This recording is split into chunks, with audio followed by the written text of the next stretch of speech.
Hi, I'm Droolbatz. Today I'm going to be talking about the 2016 film Before I Wake. I'm going to be talking about the premise, the quality of the filming, like acting, quality of the cameras, special effects, things like that, and finally how it stands out or does not stand out from other films in the horror genre. Hope you like. So as I mentioned, Before I Wake is a relatively recent film, 2016 horror movie. It's starring Kate Bosworth, very beautiful woman, famous actress. So I would say it's probably an A film, not a B film. But what do I know? It's available for streaming on Netflix right now, which is how I watched it. So the premise is essentially that there's this little boy who he's in foster care, and everything that he dreams manifests while he's asleep, like physically manifests around him. Like if he dreams of butterflies, the house around him will fill up with butterflies, which is a common symbol in the movie because he likes butterflies, which is cute. This couple who lost their young son, Sean, tragically, they've been grieving and they decide it's time to open up their home to a foster child. So they get this little boy, Cody, who dreams the crazy dreams, and they adopt him, and things are going really well. They're like, what the heck's going on with all the butterflies at night? But whatever, they just kind of roll with it. So that's like the first night. The second night, Cody notices a photo of Sean in the house, and he goes, who's that? And they go, oh, that's our son, he's in heaven. And he goes, oh, well, he looks like a nice boy, like he looks like he'd be nice to meet or something. And then that night he dreams about Sean, the little boy that they lost, and Sean starts walking through the house, and the parents freak out. They're like, understandably, and they're like, we don't understand how this is happening. We can physically touch him. Oh my gosh. And anyway, then Sean disappears, and they're like, and they see Cody standing there. Sorry, I was yawning. And he goes, I'm sorry. And they're like, don't be sorry. At school, some little boy starts picking on Cody and stressing him out. Oh no. And little kids, when they get stressed in their life, they get nightmares usually. If you don't know that, now you do. And sometimes they just get nightmares for no reason. But anyway, Cody starts to have stress, and this creature that he calls the Canker Man, that he says will always find him, is always with him, starts to haunt the dreams and terrorize the foster parents. So they're like, how do we stop this crazy creature? Because you can't keep a child from dreaming, right? There you go. That's the premise of the film. The acting in this movie was really, really, really good. The little boy actor, he was adorable. He was clearly an intelligent little boy. Just portrayed such a nice, sweet little boy who was very concerned with other people. It was so adorable, and so that's why you're kind of like, man, this boy is terrorizing us, but he's also so sweet. Like, what do we do? It was great, very well cast, very well acted. And then the adults were really good as well. Kate Bosworth, I thought, gave a very nuanced performance, because there's this notion in the movie, like, she shows Cody like footage of her son Sean, hoping that he'll dream about Sean so she can like be with Sean. Is she using Cody? The husband's like, you're using him, and she's like, no, I'm not, little boy. There were like 2 or 3 other child actors of note. The little boy who was a bully, and then this other little girl who like made friends with Cody, and they gave very good performances for being, I thought, fairly young. So yeah, the acting was really good. It's a very slow burn type of film up until the end. So if you're in an impatient mood, this is probably not the way to go, just saying. There are a lot of really long, slow shots, and there's a lot of shots where like Kate Bosworth, like, she comes down and is like, Cody, talk to me.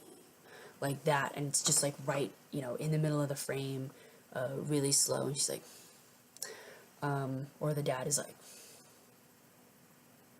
there's just a lot of shots like that, just a lot which is fine, but they were all very slow, and very right in your face, which is kind of eh. The film also had several jump scares,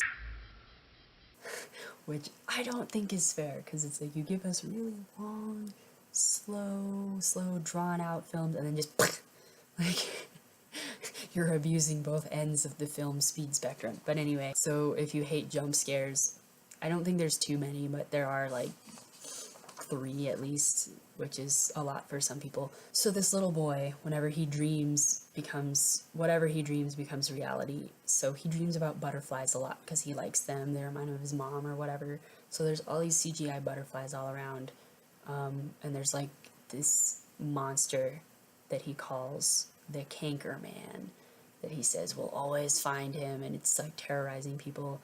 The Canker Man and the butterflies and stuff were like really hardcore CGI. They did not have in any way a realistic feel, but because it's a child dreaming, I thought it was like suitable, as it were, for this instance. I thought the special effects were like appropriate for the story that was being told. Let's put it like that. Okay, now I'm going to talk about like the plot twist, or like how it stands out or does not stand out compared to other films. So there'll probably be a spoiler in here. So if you don't want to see the spoiler, I'll give you a moment to bow out. Okay, bowed out. Okay, so Cody's very terrorized and afraid of this thing called the Canker Man, and the Canker Man gets up in his face and whispers like, "I am always with you," or like, "I will always be with you," or something really creepy, and this little kid's like, "Ah." And he claims his mom was eaten by the Canker Man, and his previous foster parents were like terrorized by this Canker Man and stuff like that. Kate Bosworth's character basically has to figure out what the heck is going on, and she looks up Cody's mom and explains this to him, because I think he's like 8. He seemed younger than that to me in the film, but he was like 8, I guess, in the film. And she was telling him, like, "Cody, your mother got a disease called cancer, and she went on chemotherapy, but it was really, the cancer was too much. She lost all her hair. She got really thin and skeletal looking, and like her eyes sunk in, and her skin was really gray, and it was really hard for her to speak, and they knew she was dying, so the foster services brought little Cody in to see his mom when he was like 3 one more time before she died, but he didn't recognize her, and it was really hard for her to speak, so she holds him and like brings him in close and is like, like, "I will always be with you, Cody," and then like hugs him and gives him back. And in his little confused baby mind, he was like, "This creepy thing is like always gonna find me." And when he was old enough to read and he saw cancer written, he read it as canker, and so he would say, "Canker ate my mom," and that kind of, as he got older, twisted into the Canker Man, which is actually just the vision of like this really gross skeletal thing that I guess was how he remembered his mom being after the chemo ravaged her body. And it's implied that once that's explained to him, he's no longer afraid, and he stops having the nightmares. I thought the whole twist with like, what is the Canker Man? Like, you knew it was going to be something, because like, what the heck is a canker? I mean, when it's whatever, but you're like, what is Canker Man? So you knew it was going to be something like that, but I thought that reveal was good. The implication that an 8-year-old is just not going to have nightmares anymore, even though he knows better now, is kind of a wild stretch, but whatever. Thought that reveal was solid, and it kind of made up for this, maybe not. The movie was really slow paced. I had to take several breaks while watching it because it was just so slow. But whatever.